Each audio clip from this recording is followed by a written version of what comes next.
ایسے اکثر سوالات ہمارے اندر پائے بھی جاتے ہیں اور بعضوں کے اندر نہیں بھی پاتے، کیونکہ فلاں صاحب کے پاس مرید ہو گئے بس نام کی وجہ سے یا مقام کی وجہ سے یا خاندان کی وجہ سے یا علم کی وجہ سے ایک ارادہ کی چاہت پیدا ہو گئے بس، مگر بمنزل مراد جو ہے اس کے لیے عہد و پیمان، بیعت و اقرار اور اس کے ساتھ ساتھ اس کی رہبری و رہنمائی جس کا آپ ارادہ کیا ہے، یہ اسلام میں شریعت مطہرہ ہی نہیں بلکہ اہل طریق کے اندر بھی ایک بہت بڑی اولو العزم والی اہمیت رکھتی ہے۔ اور اکثر لوگوں کے پاس بعض علم ہو یا بعض کے نزدیک علم نہ ہو، جن کے پاس علم ہوتا ہے ان کے پاس اس کی کوئی قدر و منزلت نہیں ہوتی، بعضوں کے پاس ہوتی ہے، مگر یہ ایک اہم ضروری مسئلہ ہے، مگر آج کے دور میں اس کو اکثر متروک کر دیا ہے، بھلا دیا ہے اور چھوڑ دیے، کیونکہ راہ اسلام جو راہ ہے جس کا نام صراط مستقیم ہے، یہ راستہ ہی بغیر عہد و پیمان اور رہبری و رہنمائی کے بغیر نہیں گزرتا، یہ حقیقت ہے۔ اب اس کے بارے میں قرآن مجید کے اندر کئی حوالہ جات ہیں، جیسے سورہ فتح آیت نمبر 10 کے اندر اور سورۃ ممتحنہ کی آخری آیت کے اندر، سورۃ توبہ کی 129 آیت کے اندر، سورۃ یوسف کی 64 نمبر والی آیت کے اندر، سورہ دہر میں 15 آیات ایسی آئی ہیں جس بات کا اقرار اور دلیل دیتی ہے، مگر اس میں آج اس کو اکثر ضروری نہیں سمجھتے، اس لیے کہ ہمارے نزدیک روزہ ہے، نماز ہے، حج ہے، زکوٰۃ ہے، بس کافی، یہی سمجھ جاتے ہیں اور یہی شریعت کا دار و مدار کہتے ہیں، مگر یہ شریعت کا دار و مدار نہیں ہے، یہ تو صرف عبادت ہے۔ اور اس کے بارے میں اگر سے کہا جائے تو حدیث مصطفیٰ صلی اللہ علیہ وسلم فرماتے ہیں کہ بنی الاسلام علی خمسین شہادہ، یعنی اسلام کی یہ بنیاد ہے، بنا ہے، بنا سمجھتے ہیں، پہیا، فاؤنڈیشن، 5 چیزوں پہ ڈالا، جب پہیا ڈالا ہے تو اس کے اوپر عمارت تو بنی ہے، ایسا نہیں کہا جسے آگے حدیث میں آتا ہے معروف الدین، جو یہ معنی عمارت کا آتا ہے، چاہے وہ پہلا مالا ہو، دوسرا مالا ہو، تیسرا مالا ہو، در حقیقت اسلام کی عمارت کے 7 مالے ہیں۔ یہ بات اچھی طرح یاد رکھیں، کتنے ہیں؟ 7 مالے، ایک مالے میں ایک حکم آتا ہے، مگر کون جانتے ہیں یہ 7 مالے کیا ہیں، کون سے ہیں؟ کہنے والے بھی اہل شرع میں مولوی یا مفتی، یہ بھی نہیں بتاتے، یہ صرف یہ حدیث بنی الاسلام کی خالی بنا یہ اسلام کی حدیث بیان کرتے ہیں کہ بنا یہ اسلام، بنا یعنی پہیا، فاؤنڈیشن، پہیا تو ڈال دیا، الحمدللہ پہیا تو ڈال دیا، اور اس کے بعد پھر عمارت بنی ہے، کیا بنی ہے؟ عمارت بنی ہے، تو اس عمارت بننے کے لیے ضروری کیا ہے؟ یہ سارا سامان اہل شرع سے تھوڑا اور اہل ترک سے تھوڑا، اب یہ 2 جب تک نہیں رہیں گے، اسلام کی یہ عمارت اور دین کا راستہ ہمارے لیے، اس لیے صوفیہ فرماتے ہیں دین کی زمین ہو، اسلام کی عمارت ہو، یہ نہیں ملے گی۔ اور صرف ہم نے 5 چیزوں کو، یعنی 5 چیزوں کو اپنایا ہے، یہ 5 چیزیں تو صرف پہیے ہیں، دنیا اور عمارت کے بارے میں کئی قرآن مجید کے اندر حوالہ جات ہیں، احادیث مصطفیٰ میں ہیں، یہ سب کچھ ہے، مگر اکثر اس کے اوپر دھیان نہیں دیتے یا چھوڑ دیتے ہیں، اس کی ہم کو ضرورت ہے، کیونکہ اس کے اندر دو شرطیں ضروری ہیں۔ کیا ہیں؟ دو شرطیں بالکل بالکل بالکل ضروری ہیں، ان دو شرطوں کے سوا سوال ہی پیدا نہیں ہوتا، کیونکہ عہد و پیمان کے لیے، قول و اقرار کے لیے، بیعت کے لیے سب سے پہلی شرط ہے کہ وہ خاندان مصطفیٰ سے ہو، یہ پہلی شرط ہے، میں اس کے بارے میں بھی بتاؤں گا، یہ سب سے پہلے۔ اور دوسری شرط یہ ہے اہم، دوسری شرط یہ ہے اہم کہ جس کے ہاتھ پر ہم بیعت کرتے ہیں وہ عاجز نہ ہو، مجبور نہ ہو، محتاج نہ ہو، بات سمجھ میں آئی نا؟ وہ خوددار ہو، با اختیار ہو، اور وہ گلے شکوے کرنے والا نہ ہو، مجبور و محتاج نہ ہو۔ یہ دو شرطیں یاد رکھیں کہ ایک شرط ہے خاندان سے ہو، اور دوسری شرط کیا ہے؟ محتاج، یعنی عاجز نہ ہو۔ اب عاجز کے اندر یہ محتاجی کے مجبوری کے معنی آ جاتے ہیں۔ یہ دو شرطیں اس لیے رکھی گئی ہیں کہ بیعت یہ سنت مصطفیٰ ہے۔ بیعت کیا ہے؟ یہ سنت مصطفیٰ ہے۔ اب یہ بیعت صرف یہ طرح کی بیعت نہیں ہے، بیعت 4 قسم کی ہے۔ کتنے قسم کی؟ 4 قسم کی بیعت ہے۔ سب سے پہلے بیعت ہوتی ہے بیعت اسلام، یہ پہلی بیعت ہے۔ اسلام، بیعت اسلام کا معنی یہ ہے کہ میں ہندو ہوں، یہودی یا عیسائی ہوں، غیر مسلم ہوں، جب میں اسلام میں داخل ہونا چاہتا ہوں تو اس سے بھی بیعت لی جاتی ہے۔ یہ عرب کا دستور تھا کہ ان کے یہاں بیعت کی اتنی بڑی اہمیت تھی کہ لوگ سر کٹانے کو تیار ہوتے تھے مگر ہاتھ میں ہاتھ دینے کو تیار نہیں ہوتے تھے، اتنی بڑی اہمیت تھی۔ اس لیے اللہ تبارک و تعالیٰ نے عرب میں بیعت سے اقرار کیا، بیعت کو اتنی بڑی اہمیت دیتے ہیں، یا میرے حبیب بیعت سے کام لے لیا کریں۔ یہ بیعت اسلام پہلی بیعت جب اسلام میں داخل ہو، یہ کیا ہے؟ یہ پہلی بیعت۔ دوسری جو بیعت ہے وہ بیعت اجتناب ہے، یعنی برائی سے کنارہ کش ہونا، گناہوں سے کنارہ کش ہونا، بدکاریوں سے کنارہ کش ہونا۔ اب برائیوں سے کنارہ کش ہونا تو اس کا معنی کون سی برائی؟ ہر وہ برائی جو اللہ اور اس کے رسول کو پسند نہیں ہے، ہر وہ کام اللہ اور اس کے رسول کو ناپسند ہے، ہر وہ کام برا ہے، ہر وہ کام اچھا ہے جو اللہ اور اس کے رسول کو پسند ہے۔ ہمارے اچھے، ہمارے برے سمجھنے سے نیکیاں بدیاں نہیں لکھی جائیں گی، ہمارے اچھے اور برے سمجھنے سے نیکی اور بدی نہیں لکھی جائے گی۔ اللہ اور اس کے رسول جس کام کو ناپسند فرماتے ہیں، وہ ہر کام اگر ہماری نظر میں کتنا اچھا بھی کیوں نہ ہو وہ برا ہے۔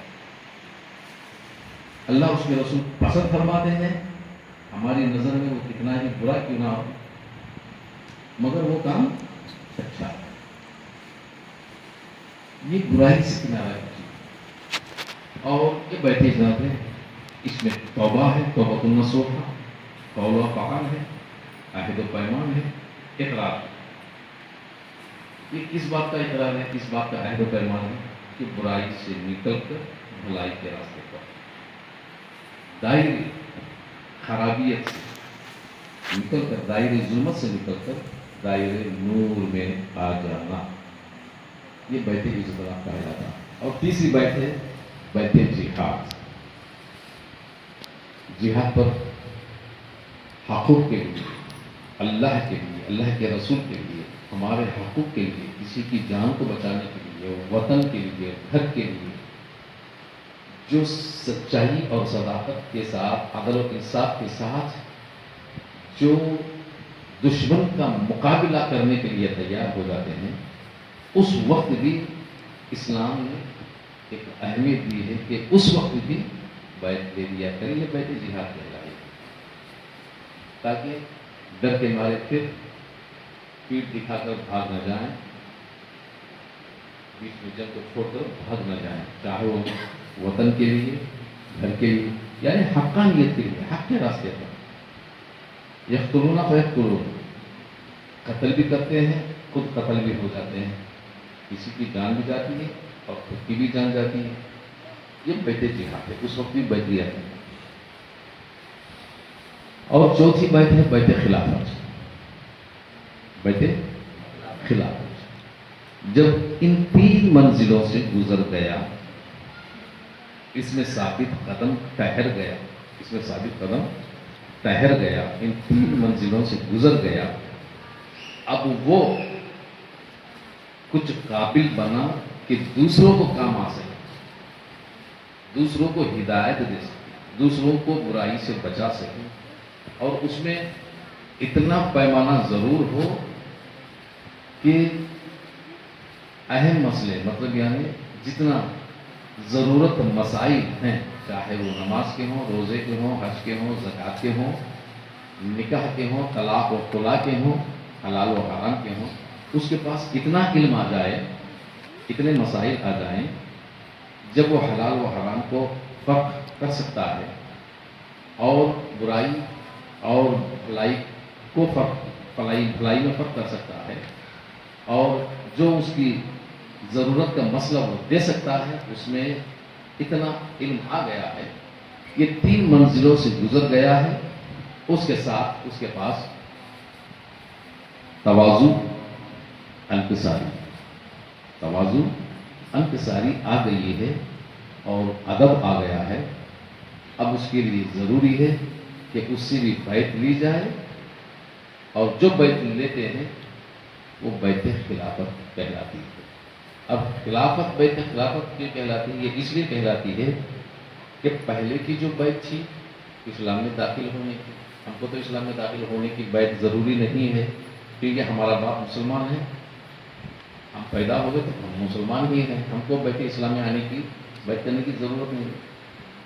اور بیعت اجتناب، اب یہ جو بیعت ہے ہماری، یہ بیعت اجتناب کہتے ہیں، یہ ضروری ہے، کیونکہ ہر شر و بد، ہر مطلب یعنی ظلمت و نور اور برائی و بھلائی کی پہچان ہم کر نہ سکے، نہ جانے میں انجانے میں کئی کوتاہیاں غلطیاں ہو بھی چکی ہوں یا ہو بھی چکی ہوں، ہم فرق کر نہ سکے، تفریق کر نہ سکے، تو اس کے لیے آگے چل کر ہم اسی راہ کو چنیں گے جو راہ ہماری سیدھی ہو، اچھی ہو، مسلم ہو، پاک ہو، تطہیر ہو، اسی راہ پر چلنا ہو، تو اس کا عہد و پیمان جو کرتے ہیں یہی بیعت ہے۔ اب بیعت جہاد اگر وقت پڑ گیا حقوق کا، حقانیت کا، تو اس بیعت اجتناب کے ساتھ یہ بھی ہمارا وعدہ رہا انشاءاللہ، اگر ایسا وقت آ گیا تو ہم اپنے ایمان کو بچانے کے لیے جان کو دینے کے لیے بھی تیار ہیں، ایمان کو بچانے کے لیے۔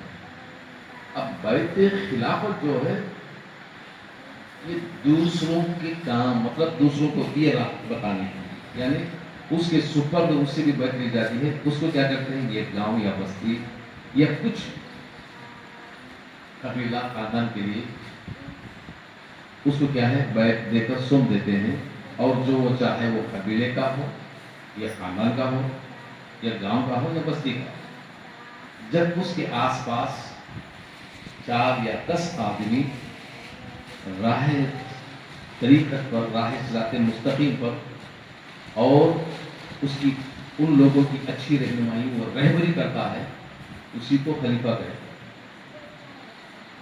خلیفہ کب بنتا ہے؟ صرف بیعت خلافت دینے کے ساتھ ہی خلیفہ نہیں بنتا، خلیفہ کب بنتا ہے؟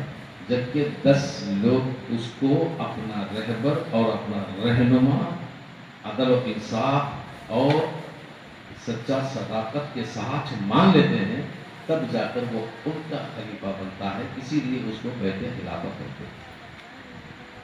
یہ تمام باتیں قرآن و حدیث سے ثابت ہیں، اور اس کے ساتھ ساتھ ایک اور بات یہ ہے کہ جیسا میں نے کہا کہ خاندان کا ہو،